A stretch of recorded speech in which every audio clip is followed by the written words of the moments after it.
हरिओम। मैं वीरेंद्र गुप्ता।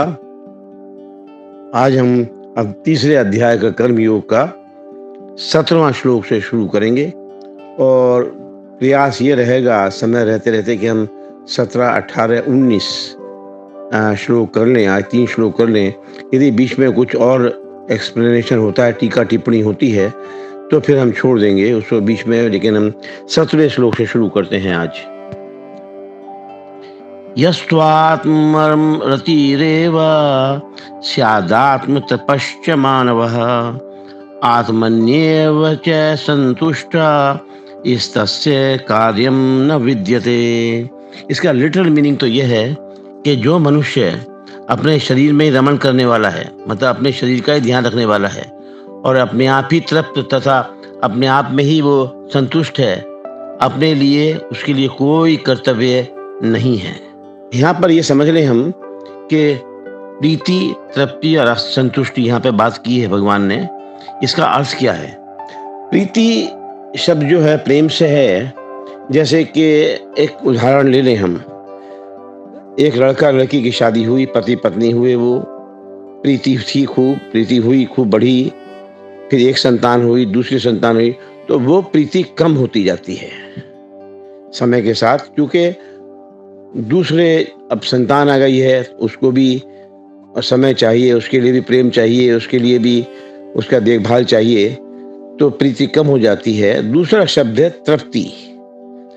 तृप्ति का अर्थ ये है कि जैसे कि समझ लें कि हम भोजन कर रहे हैं, तो भोजन अच्छा लग रहा है, खा रहे हैं, थोड़े समय के बाद में 2, 4, 10, 15, 20 साल के बाद में आपने देखा होगा कि भोजन से अब उतनी तृप्ति नहीं होती, उतना भोजन नहीं खाया जाता, लेकिन यह है कि तृप्ति अब कम होने लगी है। तीसरा भगवान ने बताया संतुष्टि। संतुष्टि का यह है कि किसी भी चीज से, एक मुझे किसी वृद्ध व्यक्ति ने बताया था कि एक है संतोषम परमम सुखम।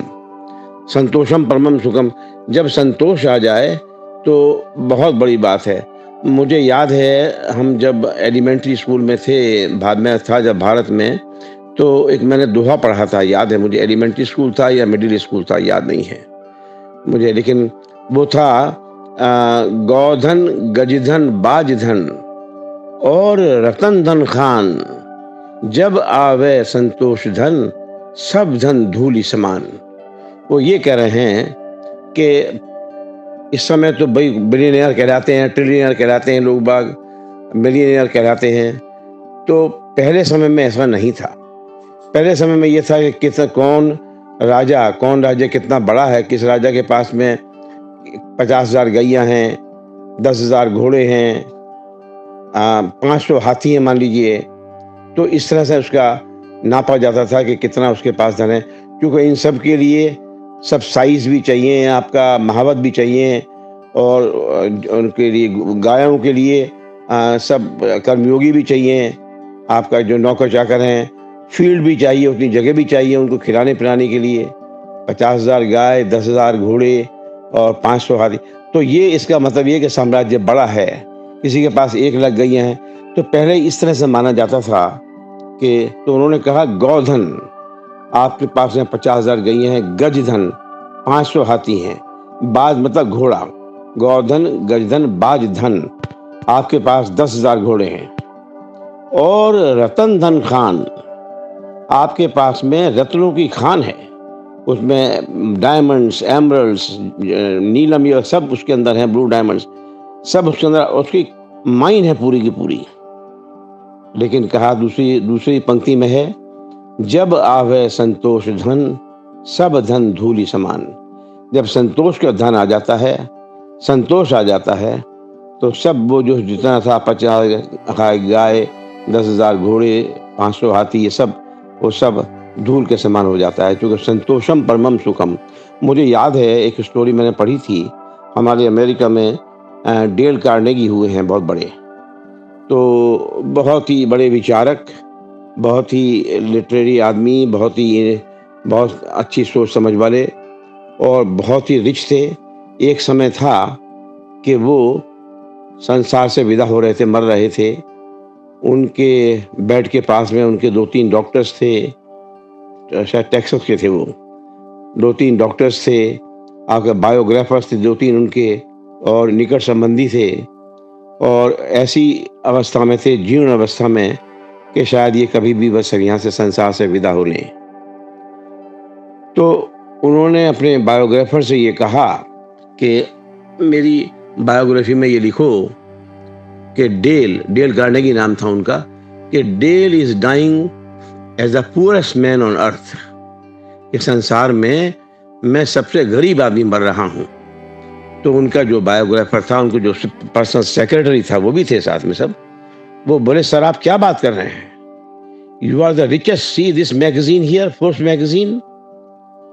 इस मैगजीन में संसार के आप सबसे अमीर आदमी हैं। देखिए आपका फ्रंट में फोटो है। तो डेल कार्नेगी ने जो कहा, आपको जानकर आश्चर्य होगा। डेल कार्नेगी ने ये कहा, इन्होंने गलत लिखा है कि I am dying as the richest man on earth. तो उन्होंने ये कहा कि मेरा टारगेट इस जन्म में $10 बिलियन का था, कि मैं 10 बिलियन कमाऊंगा, लेकिन नाम मेरा फोटो है कि मैं रिचेस्ट मैन हूँ, मेरे पास में $1 बिलियन है, I am the richest person, लेकिन मैं $9 बिलियन से शॉर्ट हूँ। मैं $9 बिलियन से शॉर्ट हूँ, कम है अभी। तो I am dying as the poorest man.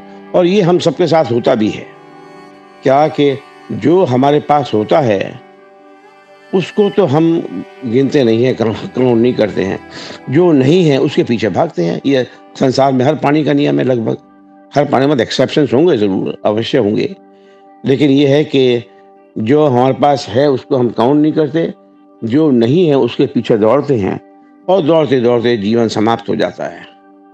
तो यही मुझे डेल कार्नेगी की स्टोरी याद आ गई कि he is dying as the poorest man while he was the richest man on earth. तो यही कारण है, और हम इसलिए अतृप्त रहते हैं हमेशा। तो धन की तो कोई सीमा है नहीं। तो जो बाद में आया संतुष्टि, प्रीति क्या था मैं देख लूं, प्रीति, तृप्ति, और लास्ट में था संतुष्टि।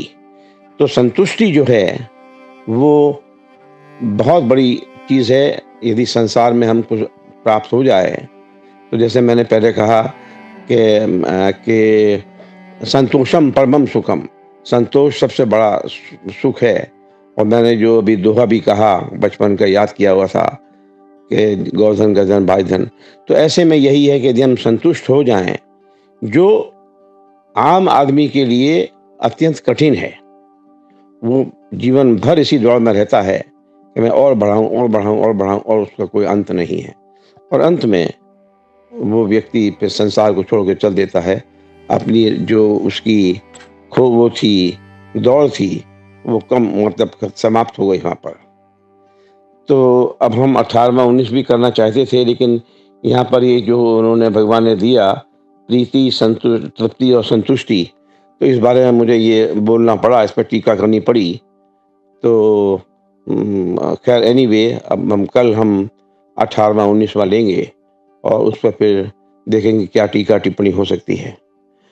देखिए ऐसा है कि गीता एक बहुत ही रहस्यमय, बहुत ही उच्च कोटि का ग्रंथ है। बड़े बड़े ऋषि मुनि इसको पार नहीं कर पाए हैं। तो हम जैसे साधारण व्यक्ति क्या कर पाएंगे, लेकिन जो भी हमारे स्तर पर, हमारे लेवल पे जो भी हम कर सकते हैं, वो प्रयास कर रहे हैं। चलो देखेंगे, एक दिन भगवान वो भी पूरी करेंगे। तो इस सब के साथ आपके अंदर जो भगवान विराजमान हैं, परमात्मा विराजमान हैं, उनको मैं सादर प्रणाम करता हुआ समाप्त करता हूँ। मेरा प्रणाम आप स्वीकार करें। हरि ओम।